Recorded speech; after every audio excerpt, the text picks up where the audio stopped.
আসসালামু আলাইকুম viewers, Sabinus কিচেনে তোমাদের স্বাগত জানাই। আজ তোমাদের কাছে আমি নিয়ে চলে এসেছি ধোসা রেসিপি এবং তার সঙ্গে নারকেলের চাটনি। একবার এইভাবে বানিয়ে দেখো, আশা করছি তোমাদের খুবই ভালো লাগবে। Let's go. Oh my God. Aha. Yes.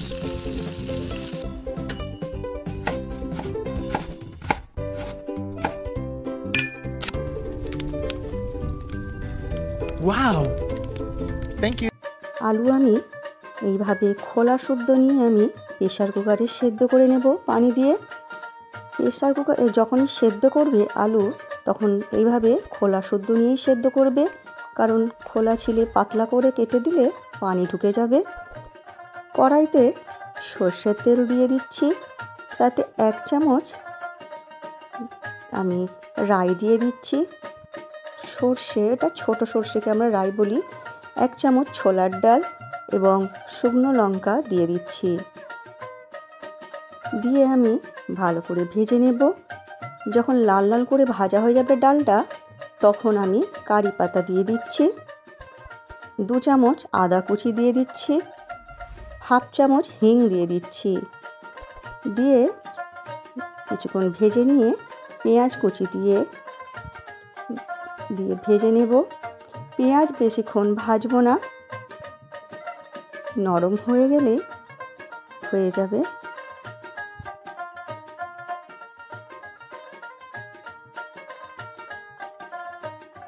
আমি 3 থেকে 4টে কাঁচা লঙ্কা এইভাবে চিড়ে দিয়ে দিচ্ছি। পরিমাণ মতো লবণ, 1/2 চামচ লঙ্কা গুঁড়ো, 1/2 চামচ হলুদ গুঁড়ো দিয়ে দিচ্ছি। দিয়ে আমি কিছুক্ষণ ভেজে নেব। নিয়ে এইভাবে সেদ্ধ করা আলুগুলো এইভাবে হাতের সাহায্যে আমি ভেঙে দিয়ে দিচ্ছি।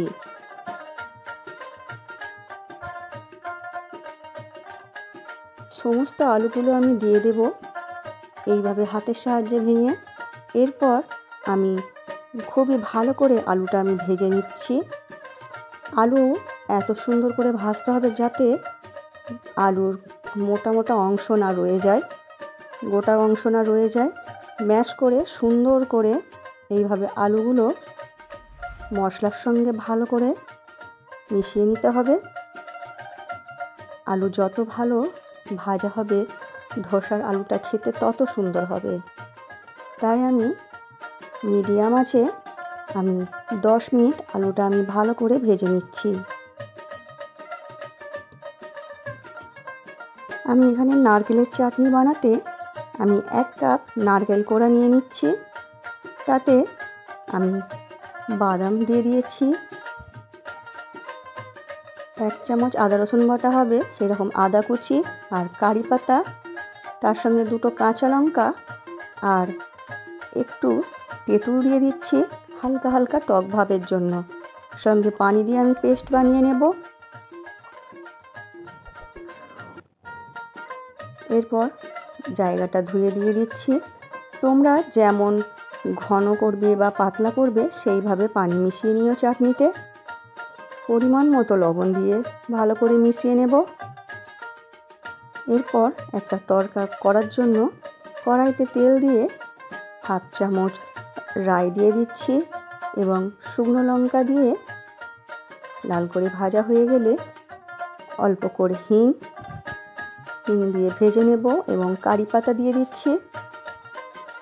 যখন সব কিছু ভালো করে ভাজা হয়ে যাবে, তখন এই ফোড়নটা আমি চাটনিতে ঢেলে দেব। নারকেলের চাটনিতে দিয়ে দিচ্ছি। এত দারুণ হয় এই চাটনিটা, এইভাবে তোমরা একবার বানিয়ে খেয়ে দেখো। ধোসার সঙ্গে এই চাটনিটা খুবই ভালো লাগে। এরপর আমি ধোসার ডোটা বানিয়ে নেব। যেই বাটির মাপে তোমরা সুজি নেবে, 1 বাটি সুজি নিচ্ছি, সেই বাটির মাপে 1/2 চালের আটা আর 1/2 বাটি বেসন দিয়ে দিচ্ছি। বাটির মাপটা ঠিক রাখতে হবে। অল্প করে খাবার সোডা দিয়ে দিচ্ছি, একটা মিষ্টি সোডা দিয়েছি। পরিমাণ মতো লবণ দিয়ে মিক্স করে নেব। এরপর এই মিশ্রণটি আমি মিক্সিতে দিয়ে ভালো করে আমি পাউডার বানিয়ে নেব।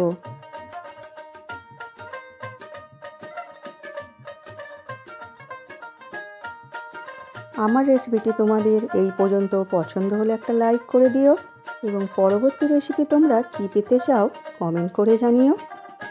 আমি মিক্সিতে পিষে পাউডার বানিয়ে নিয়েছি। এরপর আমি এর মধ্যে 200 গ্রাম টক দই দিয়ে দিচ্ছি। হালকা টক আছে এমন দই আমি ব্যবহার করেছি। এইভাবে মিশিয়ে নিয়ে নর্মাল টেম্পারেচারে ঠান্ডা পানি আমি দিয়ে আমি ডোটা বানিয়ে নিচ্ছি। অল্প অল্প করে পানি দিয়ে আমি ডোটা বানিয়ে নেব।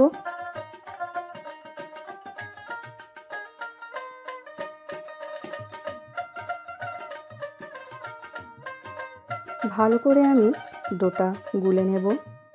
এই ডো খুব ঘনও হবে না আর খুব পাতলাও হবে না। এরপর আমি ভালো করে ডোটা আমি গুলে নিচ্ছি যাতে লাম্পস না রয়ে যায়। সুন্দর করে ডোটা গুলে নিতে হবে।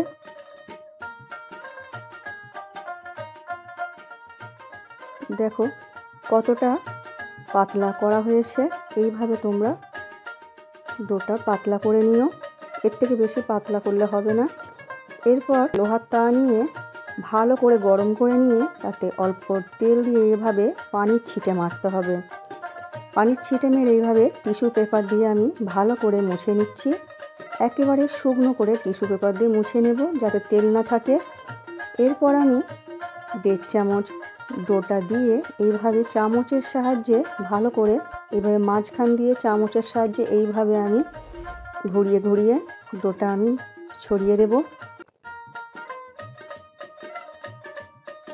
তাওয়াতে তেল থাকলে কিন্তু এই ডোটা চিটিয়ে ধরবে না, তাই ভালো করে তেলটা মুছে নেবে টিস্যু দিয়ে।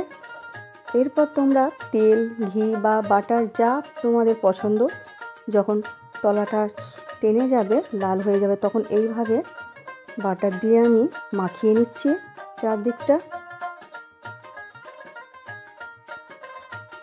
দেখো তলাটা লাল হয়ে গেছে এবং ছেড়ে এসেছে। এইভাবে এরপর আমি উল্টে দেব। কত সুন্দর ধোসাটা হয়েছে আমার, আর খেতেও দারুণ হয়েছিল। তোমরা একবার এইভাবে বানিয়ে দেখো। এরপরে ধোসার আলু যেটা বানিয়ে রেখেছিলাম সেটা এইভাবে একদিকটা আমি এইভাবে ছড়িয়ে দেব যাতে প্রত্যেকটা বাইটে মুখে পড়ে। এরপর আমি মুড়ে দিচ্ছি ধোসাটাকে, দিয়ে উল্টে দেব, দিয়ে আবার এবারে আমি তুলে নেব। আরেকটা তোমাদের বানিয়ে দেখাচ্ছি। আবার তাওয়াতে হালকা তেল আছে তাই আমি পানি ছিটিয়ে দিলাম, দিয়ে আবার টিস্যু দিয়ে শুকনো করে মুছে নিচ্ছি। যখন তেল থাকবে না তোমরা অল্প করে তেল দিয়ে দেবে। আর আমি ডো দিয়ে আবার আমি এই মাঝখান দিয়ে এইভাবে চামচের সাহায্যে এইভাবে ঘুরিয়ে ঘুরিয়ে আমি ছড়িয়ে দিচ্ছি। কত সুন্দর হচ্ছে তোমরা দেখো।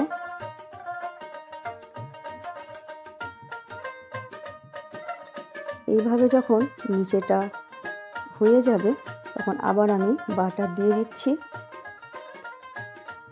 আমার রেসিপিটি তোমাদের কেমন লাগলো কমেন্ট করে জানিও, এবং আমার রেসিপিটি তোমাদের পছন্দ হলে তোমাদের বন্ধু বান্ধবের মাঝেও শেয়ার করে দিও। এইভাবে তোমরা প্রত্যেকটা ধোসা বানিয়ে নিও।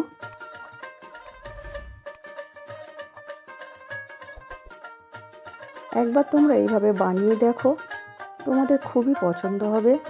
অসাধারণ স্বাদ এই ধোসার। এইভাবে উল্টে আমি তুলে নেব। এরপর তোমরা গরম গরম সকালের জলখাবারেও পরিবেশন করতে পারো, আবার সন্ধ্যার টিফিনেও পরিবেশন করতে পারো। আমার রেসিপি সব কিছু ডেসক্রিপশন বক্সে পেয়ে যাবে তোমরা। আমার রেসিপিটি তোমাদের পছন্দ হলে সাবস্ক্রাইব করে পাশে থেকো, এবং শেষ পর্যন্ত দেখার জন্য অনেক অনেক ধন্যবাদ রইল।